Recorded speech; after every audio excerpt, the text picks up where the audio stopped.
Okay, wonderful people, welcome back to this wonderful channel where we dey bring you back update and information as e dey hot. In case it's your first time of joining us on this wonderful channel, go ahead and subscribe to our channel. No time to waste time as e dey hot.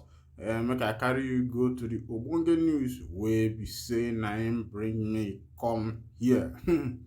Nnamdi Kanu drags DSS Director General to court over refusal to release his medical records, disobedience to orders. Also, Taylor. Meanwhile, everybody don't know say Nigeria na country where we say they know dey obey court order. Today self, wetin dem dey call am, P2V and the rest, they take Oga Tinubu to court, and you all know wetin go happen there. They no need to tell you whether justice will prevail or not. As long as this nation is concerned, there is no justice. Make we go down to that news of Nnamdi Kanu so that you can see what is actually happening there. Nnamdi Kanu, the lieutenant leader of the indigenous people of Biafra (IPOB), has sued the Director General of the Department of State Service (DSS), Mr. Yusuf Magaji Bichi, for alleged refusal to release his medical records with the DSS in-house medical doctors as ordered by the court.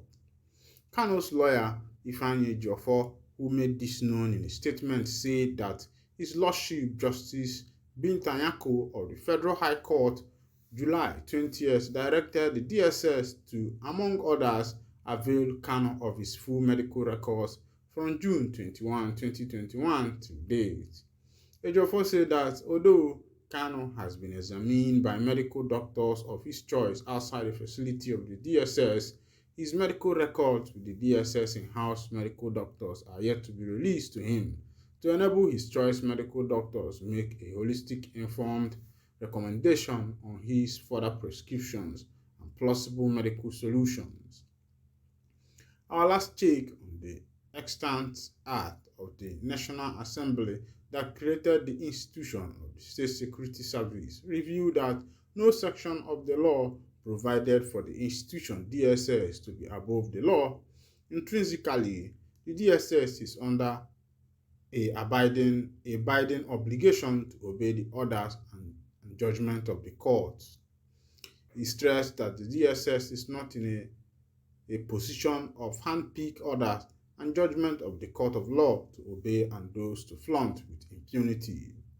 Otherwise, why was the DSS quick to remand Kanu in their custody on the 29th day of June 2021 upon an order granted by the same judge who has now directed them to avail Kanu of his medical records, and they have failed to comply with the later order?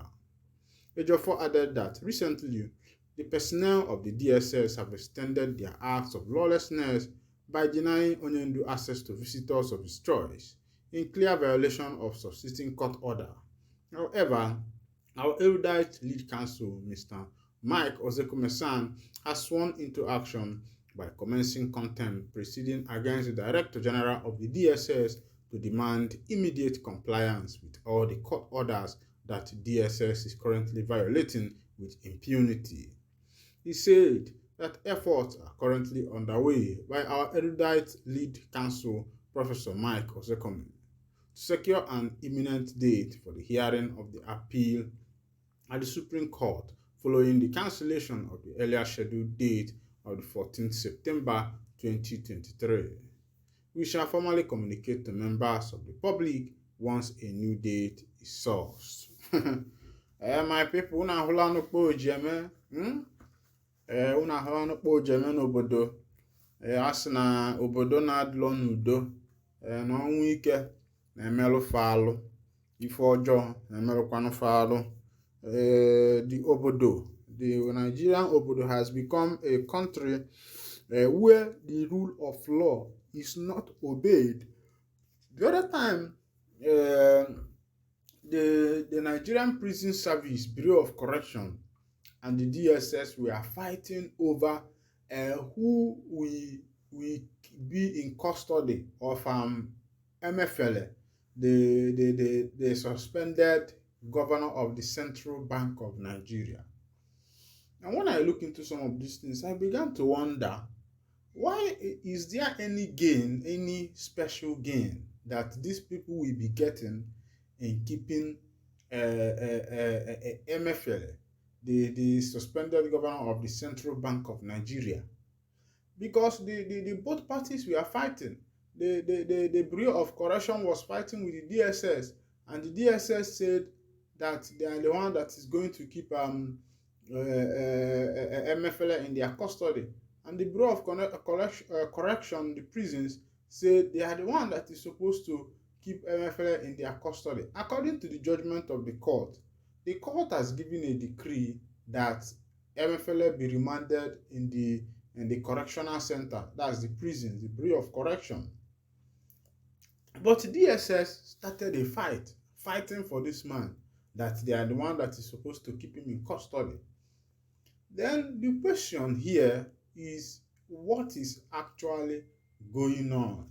Because it looks as if corruption has gotten to the root of Nigeria, to its root, not only on the leaves, but as it stands now, corruption has actually become the root of everything that is happening in this nation. Because number one, the court order is not being obeyed in anywhere.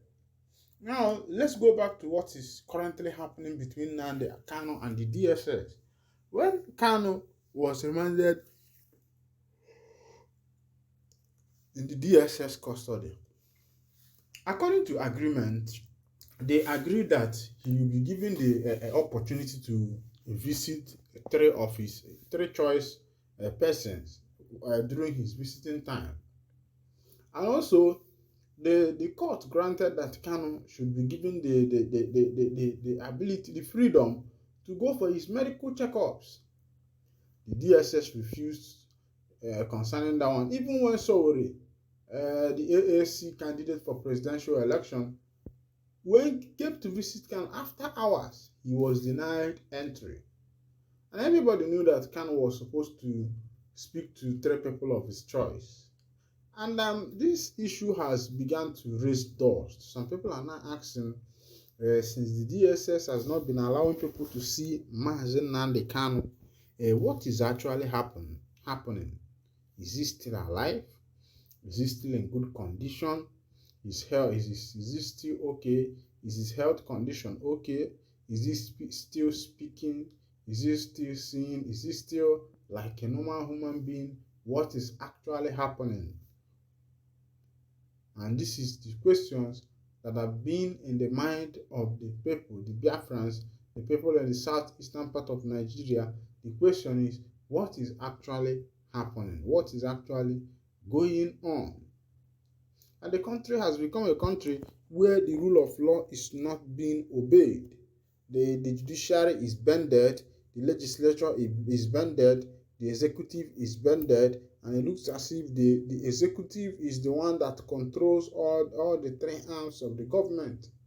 Meanwhile, we were meant to understand that executive is a separate office on their own, the legislature is a separate office of their own, and the judiciary is a separate office of their own.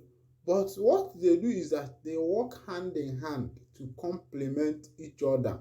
And another of their work is for checks and balances. And now, these checks and balances is not being carried out because it looks as if the executive has an upper hand, has a controlling hand over the legislature and the executive. And the reason for these things is because of greediness in a country where people, citizens of a country, don't want their country to move forward.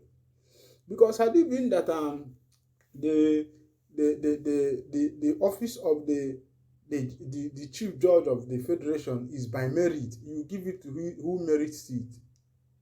The office of what is it called also is, if it is by merit and not the way because your friend is there or someone you know, you start lobbying, start bribing, start lobbying until they will carry you and put into that office. When they put you into that office, you find out that you will not be able to talk again. No matter what happens, you will keep quiet because they handpicked you and say, okay, become our chief judge. I'm giving you that opportunity. And you yourself already know why this man has given you this opportunity, that his aim is so that you can defend him when he is falling.